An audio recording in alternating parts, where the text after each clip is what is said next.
Assalamualaikum warahmatullahi wabarakatuh. Halo teman-teman, semoga teman-teman selalu sehat dan terus semangat. Oh iya, setiap hari kita bisa minum berbagai jenis minuman. Saat pagi setelah berolahraga, kita minum air putih. Siangnya meminum jus buah. Dan malam hari kita meminum kopi saat berkumpul bersama teman. Nah, jika semua minuman tersebut masuk ke dalam tubuh kita dan tidak ada yang mengaturnya, maka metabolisme tubuh kita menjadi kacau, sehingga banyak penyakit yang akan bermunculan. Untuk mencegah hal tersebut terjadi, kira-kira apa ya yang dilakukan oleh tubuh kita? Ternyata di dalam tubuh kita terdapat berbagai sistem yang mampu menjaga tubuh agar tetap seimbang, yaitu melalui sistem pengeluaran.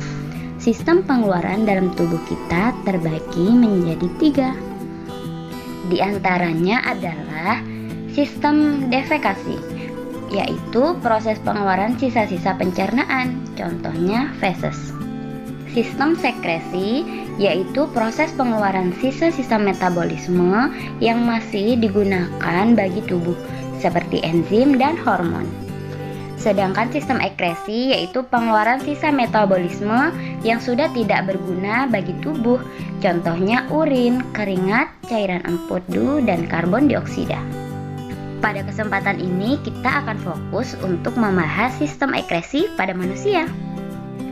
Dalam kehidupan sehari-hari, kita akan mengalami sistem ekresi sebagai berikut. Kacamata berembun saat bernafas, sering buang air kecil saat cuaca dingin, tubuh kita berkeringat saat cuaca panas.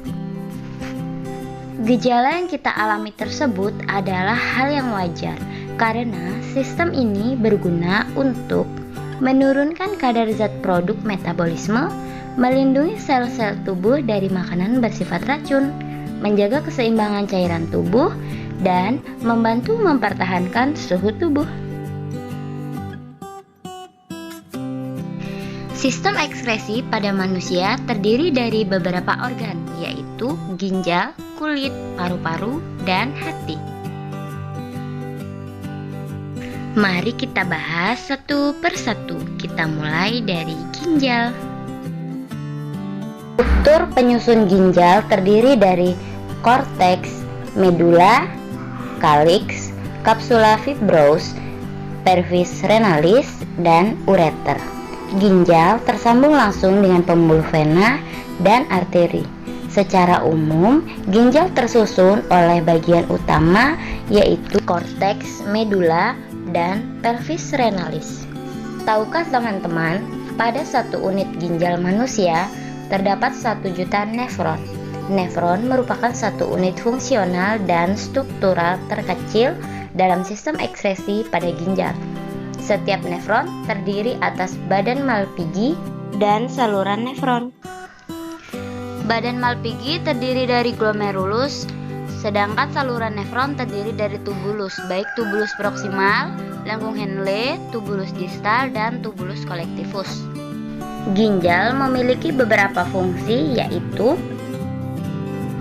menjaga asam basa cairan darah dengan mengekskresikan urin yang bersifat basa atau asam dan menghasilkan zat eritropoietin dan kalsitriol, menjaga keseimbangan air dalam tubuh dengan mengatur volume plasma darah dan air, membuang sisa metabolisme seperti urea, kreatinin, kreatin, dan zat lain yang bersifat racun, mengatur kandungan elektrolit dengan menyaring zat-zat kimia yang masih berguna bagi tubuh dan mengembalikannya ke saluran peredaran darah, menjaga tekanan osmosis dengan cara mengatur ekskresi garam-garam.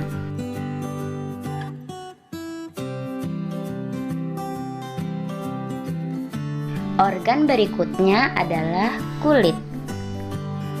Kulit pada tubuh kita terdiri dari bagian permukaan dan beberapa lapisan. Pada permukaan kulit terdapat rambut, keringat, dan pori-pori. Lapisan penyusun kulit terdiri dari lapisan epidermis, lapisan dermis, dan lapisan hipodermis. Lapisan dermis terdapat kelenjar minyak, kelenjar keringat, akar rambut, pembuluh darah, dan jaringan saraf. Kemudian lapisan hipodermis terdapat jaringan lemak sebagai cadangan makanan dan pengatur suhu tubuh. Kulit mempunyai beberapa fungsi, yaitu sebagai alat ekskresi kulit berfungsi mengeluarkan keringat, mengatur suhu tubuh dan memproduksi keringat, menentukan warna kulit oleh kandungan melanosit, membentuk vitamin D dengan bantuan sinar matahari, melindungi tubuh dari cedera atau paparan langsung sinar ultraviolet. Organ berikutnya yaitu hati. Hati dalam tubuh kita terdiri dari dua lobus utama, yaitu lobus kiri dan kanan. Kemudian ada kantong empedu pada bagian bawah lobus yang terhubung dengan saluran empedu. Setiap lobus terdiri atas banyak lobulus. Lobulus merupakan unsur terkecil yang menyusun hati. Struktur lobulus berbentuk segi 6 dengan panjang kurang lebih 1 mm. Bagian luar hati dilindungi oleh kapsula hepatika. Dalam jaringan hati terdapat beberapa pembuluh darah, yaitu arteri hepatika dan vena porta hepatika. Jaringan hati tersusun atas sel-sel hepatosit. Antar hepatosit dipisahkan oleh lakuna. Hati memiliki beberapa fungsi, diantaranya mengekskresikan cairan empedu, membersihkan zat-zat racun dari aliran darah, membantu fungsi ginjal dengan cara memecah berbagai senyawa yang bersifat racun.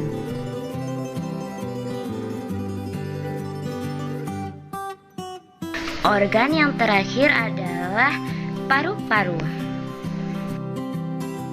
Tubuh kita memiliki sepasang paru-paru yang terlihat di dalam rongga dada.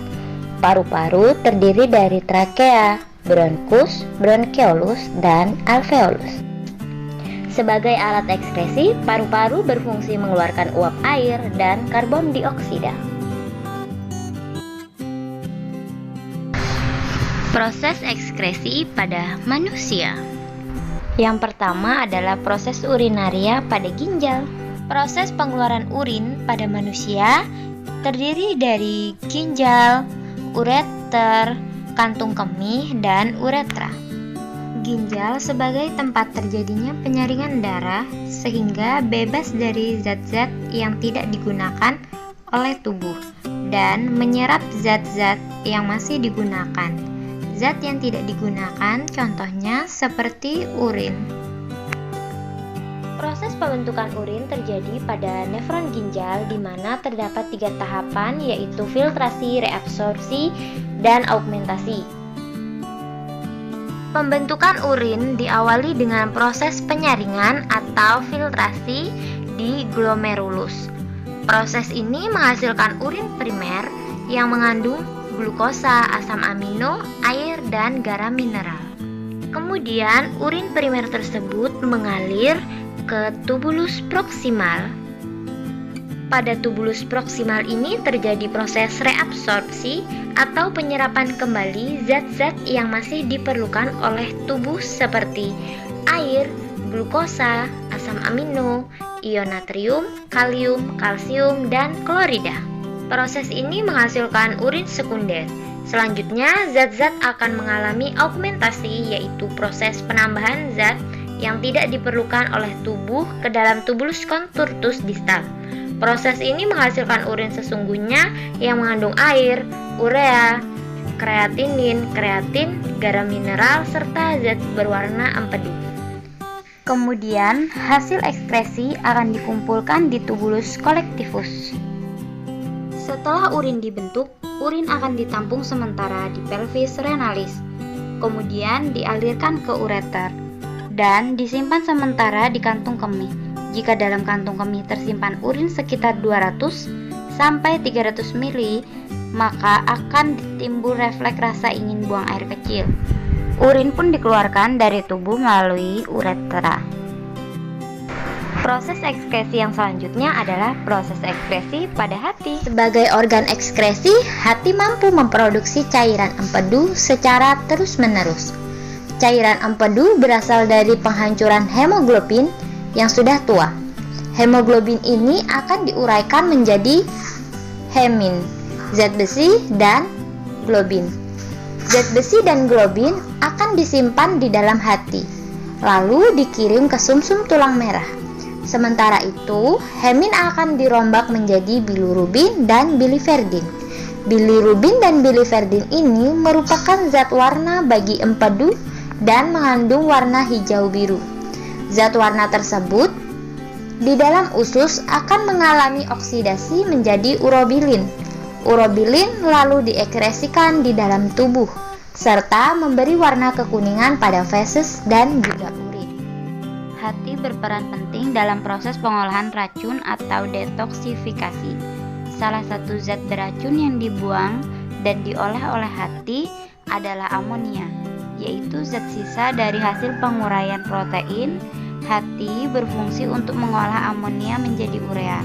Setelah itu, urea yang diolah di hati akan dibuang melalui sistem ekskresi pada ginjal lewat urin. Selain amonia, zat lain yang dibuang atau diekskresi oleh hati adalah zat beracun dalam darah, misalnya akibat konsumsi alkohol atau obat-obatan. Proses ekskresi yang selanjutnya yaitu pada kulit dengan menghasilkan keringat. Proses pembentukan keringat. Dalam menghasilkan keringat, aktivitas kelenjar keringat dipengaruhi oleh suhu tubuh dan sistem saraf pusat atau hipotalamus, sehingga jumlah keringat yang dihasilkan tidak sama agar suhu tubuh tetap. Saat udara panas, kita lebih banyak mengeluarkan keringat, sedangkan saat dingin sebaliknya. Hal itu terjadi karena pada saat panas, suhu tubuh akan meningkat, hal yang menyebabkan pembuluh darah menjadi melebar. Aktivitas dari pembuluh darah tersebut dikirimkan ke hipotalamus, sehingga menyebabkan hipotalamus merespon dengan mengeluarkan enzim. Enzim ini akan memberikan respon pada kelenjar keringat agar mengambil zat garam dan sisa metabolisme dari pembuluh darah. Kemudian, kulit akan membuka pori-pori sehingga dihasilkanlah keringat. Proses ekskresi yang selanjutnya adalah proses ekskresi pada paru-paru. Paru-paru adalah organ ekskresi yang mengeluarkan sisa metabolisme berupa karbon dioksida dan hidrogen.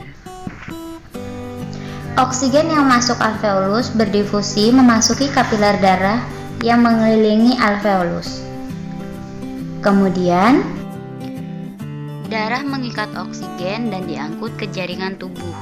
Bagian darah yang mengikat oksigen disebut dengan oksihemoglobin atau HbO2.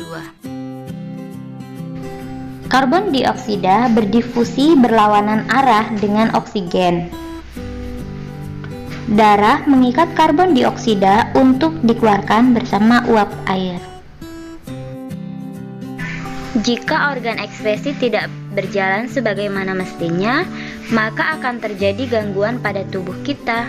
Gangguan yang terjadi pada ginjal antara lain diabetes mellitus, diabetes insipidus, albuminuria, nefritis, dan batu ginjal.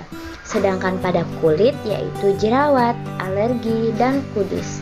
Gangguan pada hati seperti hepatitis, sifonis, dan Wilson. Sedangkan gangguan pada paru-paru antara lain kanker, TBC, kerusakan alveolus, dan asma atau penyempitan saluran pernapasan.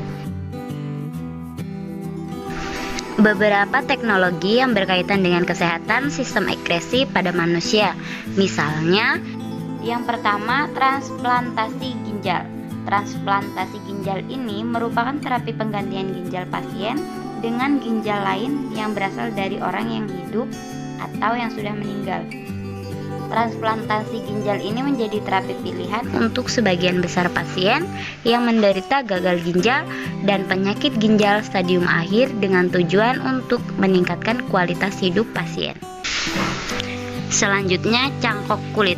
Cangkok kulit atau skin grafting merupakan suatu tindakan memindahkan sebagian atau seluruh ketebalan kulit dari donor ke pasien yang membutuhkannya.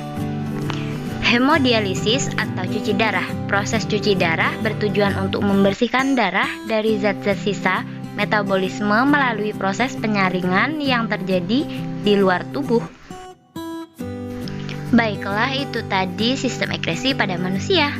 Terima kasih dan semoga bermanfaat.